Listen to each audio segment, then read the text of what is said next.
Hello and welcome back to my channel guys. आज की इस वीडियो में हम बात करेंगे वैकेंसीज की, जो कि है Indian Space Research Organisation ISRO के द्वारा निकाली गई हैं और परमानेंट जॉब्स हैं। सेंट्रलाइज रिक्रूटमेंट है, देख सकते हैं आप ऐसे करके इसमें लिखा हुआ है। एडवर्टीजमेंट नंबर ये है और जॉब निकाली गई है 27/7/2026 में, यानी कि रिसेंट रिक्रूटमेंट ड्राइव है। अब इसमें वीडियो को आगे लेके चलते हैं, लेकिन उससे पहले फिर से वही रिक्वेस्ट कि अब तक आपने अगर मेरे चैनल को फॉलो नहीं किया है, सब्सक्राइब नहीं किया है और बेल आइकन नहीं दबाया है तो टेलीग्राम को भी ज्वाइन कीजिए और मेरे यूट्यूब चैनल को भी सब्सक्राइब कर लीजिए ताकि आपके पास वीडियो वक्त से पहले आ जाए। Now moving further, let's see अब इस नोटिफिकेशन में हमारे पास क्या है। तो सबसे पहले आप आगे भी चलते रहिए, देखते रहेंगे कि हम कैटेगरीज यहाँ पर लिखी हुई हैं अर्बन के लिए OBC SC ST WS.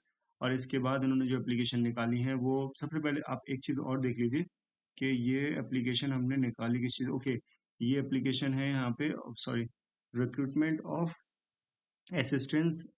Assistants हो गए, जूनियर पर्सनल असिस्टेंट हो गए, अपर डिविजनल क्लर्क हो गए और स्टेनोग्राफर बाबू वगैरह जो होते हैं, तो उनकी वैकेंसी निकली हुई है। अब देख लेते हैं किस एरिया। ओके, इसमें एरियाज लिखे हुए हैं स्टेट वाइज, लोकेलिटी वाइज भी हो सकते हैं, ये डोंट माइंड दैट।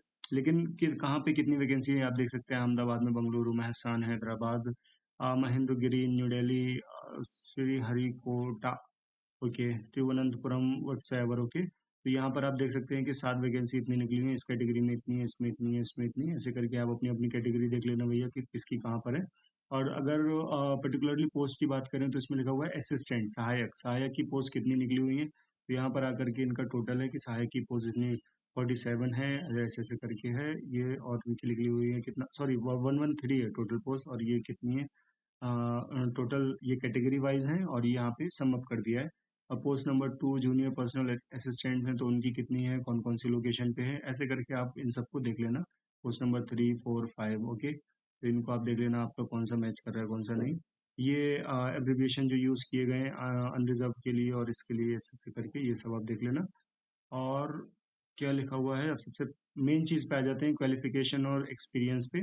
तो पोस्ट नंबर 1 3 और 5 के लिए आपको कम से कम कह रहा है ग्रेजुएशन विद मिनिमम 60% मार्क्स और CGPA 6.32। तो ये आपको चाहिए चाहिए 60% मार्क्स और प्रोफिशिएंसी इन कंप्यूटर। एंड लिखा हुआ है और नहीं है, इसका मतलब क्या हुआ कि ये आपको चाहिए ही चाहिए। ओके, ये दोनों चीज़ें चाहिए, A+B। इसके बाद ही आपका रिजल्ट आने वाला है। और इसके इसके बाद अगर हम बात करें जूनियर पर्सनल असिस्टेंट की या स्टेनोग्राफर की, पोस्ट नंबर 246। तो पोस्ट नंबर 246 के लिए क्या क्राइटेरिया रिक्वायर्ड है कि ग्रेजुएशन होनी चाहिए 60% मार्क्स का या CGPA 6.32 ऑन स्केल ऑफ 10, और या फिर डिप्लोमा इन कमर्शियल सेक्रेटेरिएट।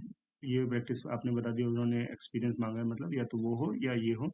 तो यहाँ पर और है, या है, और यहाँ पर तथा है, यानी कि इसके साथ ये चाहिए A+B, इधर ए और बी जो भी, ठीक है। और स्टेनोग्राफर की जो अप्लाई करेंगे उनको कम से कम 1 साल का यहाँ एक्सपीरियंस दिखाना पड़ेगा, ये भी आप लोग ध्यान रखना। इंग्लिश में स्पीड आपकी बहुत अच्छी होनी चाहिए स्टेनोग्राफर के लिए। आपने 60 वर्ड्स पर मिनट, WPM वर्ड्स पर मिनट आपने लिखना है। Proficiency in the use of computer, obviously जब आप टाइप करेंगे तो कंप्यूटर पे ही करेंगे, तो उसमें भी आपको अच्छी प्रोफिशिएंसी होना जरूरी है।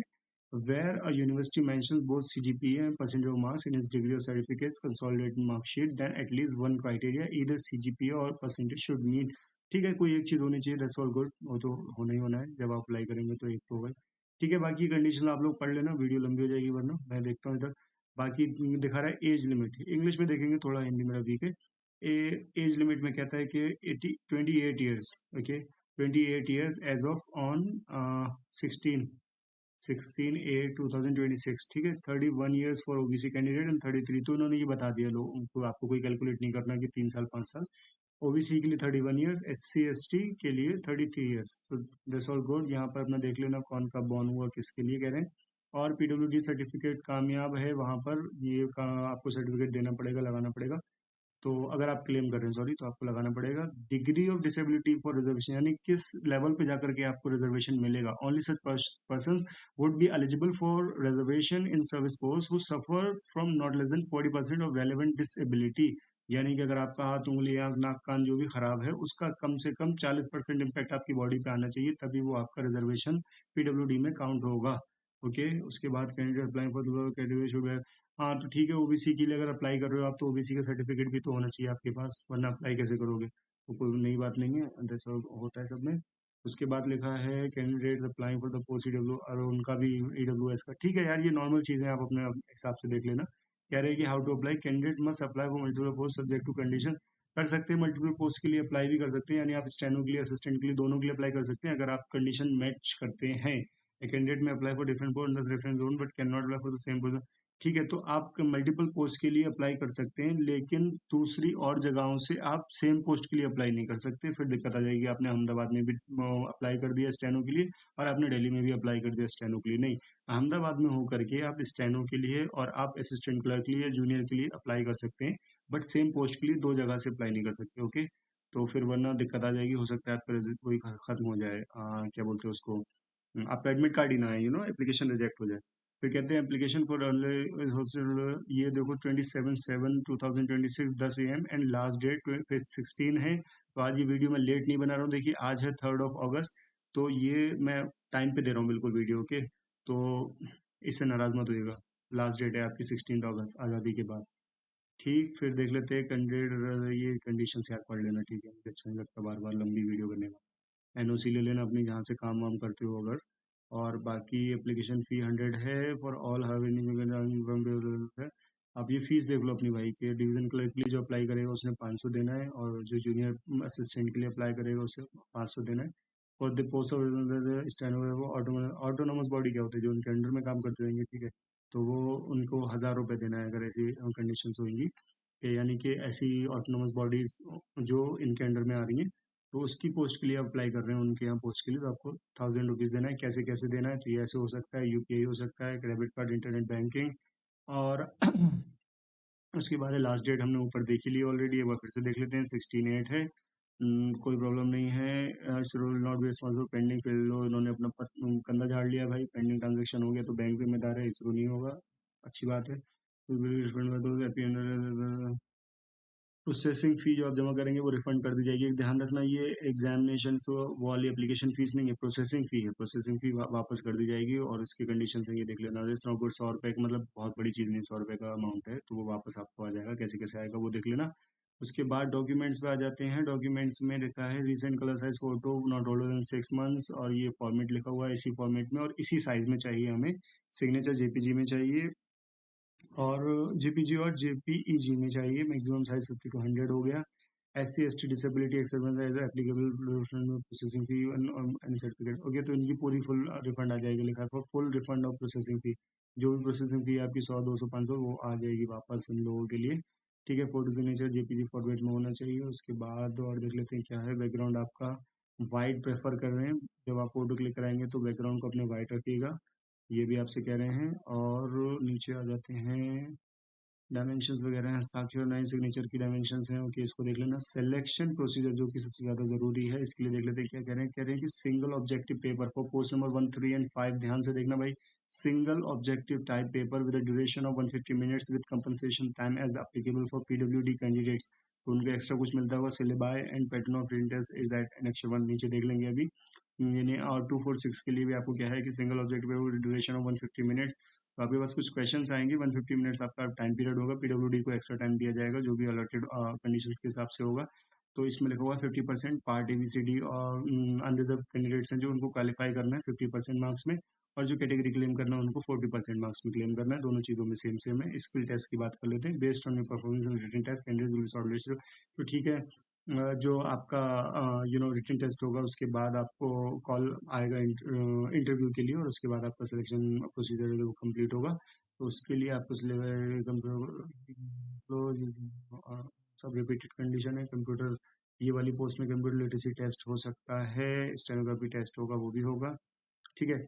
और ये अपनी कंडीशंस अपनी मैच वाली देख लेना यार, एक एक बारी में एक एक क्या क्या पढ़ूँ पूरी, आप भी बोर हो जाओगे, मैं भी थक जाऊंगा। फाइनल सिलेक्शन के score written test among the candidates who qualify, obviously यार जो कि स्किल टेस्ट क्वालीफाई करेगा उसी का फाइनल सिलेक्शन होगा, ये तो बताने वाली बात ही नहीं है। Okay, in the event of tie in the tie नहीं होता यार, बहुत कम है, चलो ठीक है। In case of written tie will written tie breakers to be applied on the basis of marks score. अच्छा, अगर टाई हो जाता है, मेरे भी 100 लाइक से 115 है और आपका भी 115 है, तो फिर जनरल इंटेलिजेंस और रीजनिंग एबिलिटी में जो जिसने ज़्यादा स्कोर किया होगा या ऊपर नीचे होगा, तो उस हिसाब से ये काम करेंगे। और ये इंग्लिश लैंग्वेज और कॉम्प्रहेंशन में जिन्होंने किया होगा उसके हिसाब से करेंगे।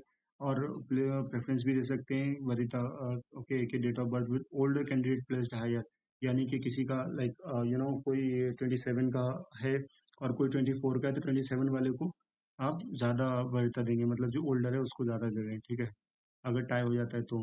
अब इसमें से सैलरी की बात करें तो सैलरी बहुत ज़्यादा तो नहीं है लेकिन कम भी नहीं है यार, 25-500 की सैलरी है पर मंथ की। उसके अलावा क्योंकि एडिशन आपको मिल रहा है, डीएनएस अलाउंस मिल रहा है, हाउस रेंट मिल रहा है, ट्रांसपोर्ट मिल रहा है, तो ले दे करके सब कितना 40-45 के पास आराम से हो जाएगा, कोई दिक्कत वाली बात नहीं है। ये देख लेना भाई, अन कंडीशंस हैं कि वो होना चाहिए, सिटीजन होना चाहिए कि यहाँ वहाँ काम नहीं करे, जो भी है अपना देख लेना एक बार, ठीक है। जैसे एग्जाम से रिलेटेड है लेकिन बहुत ज़्यादा मैटर नहीं करती है, ऊपर वाली चीज़ ज़्यादा मैटर करती है। ओके। और टेस्ट के लिए आपको कोई पैसे नहीं देना है, पर डिस्क्वालिफिकेशन किन किन कंडीशंस में हो जाएगा ये भी आप देख लेना। इसके बाद आपको इस साइट वेबसाइट पे जा करके अप्लाई करना है, ठीक है। ऑनलाइन की डेट ये है, लास्ट डेट ये है, तीसरी बार बता रहा हूँ। उसके बाद देखो दिखा दिया इन्होंने नेक्स्ट 1 में कि फोटोग्राफ कैसे चलेंगे, ऐसे ऐसे नहीं चलेंगे, ये स्टाइल नहीं बनाना, ब्लर नहीं होना चाहिए, ये बाइक सिर्फ आगे दिखा रहा है, लड़ाई लड़के है, ये उल्टा लेट गया है, ऐसे नहीं चलेंगे, स्टाइल मारना है क्या मॉडल बन के इधर, और छोटा क्यों दिख रहा है भाई, चोरी करेगा क्या, और ये टेढ़ा है देखो इसको लगवाओगे। लेकिन ऐसा फोटो हमें एक्सेप्टेबल है जो कि बिल्कुल क्लियर होगा, बैकग्राउंड होगा उसका white, so this is acceptable. And now comes the आपका सिलेबस पार्ट जो होगा, जनरल इंग्लिश होगा, क्वांटिटेटिव एप्टीट्यूड, ये 50-50 सब मार्क्स हो जाएंगे, जनरल नॉलेज भी है इसमें, और 150 मिनट्स ही हो गए, और अपना नेगेटिव मार्किंग निकले ना 0.25 यानी 1/4 ऑफ दी फर्स्ट क्वेश्चन। अब देख लो इसमें सिलेबस क्या, सिलेबस भी लिखा हुआ है, ठीक है। सो आप इसमें देख लो यार, ये तो कॉमन सिलेबस है, सब में रहता है मोस्टली मोस्टली। तो अलजेब्रा और proportion ratio, geometry, triangles and all circular देखना, जनरल इंटेलिजेंस का सिलेबस और जनरल नॉलेज का सिलेबस। तो बस अब शायद हम खत्म की ही तरफ बढ़े, बाकी एग्जाम पैटर्न ये स्टेनो के लिए है कि स्टेनो और जो जूनियर होंगे, जूनियर पर्सनल असिस्टेंट, तो उनके लिए क्या क्या सिलेबस है भी ये इसमें देख लेते हैं क्या क्या सिलेबस है, ऐसे करके अपना देख लेना भाई।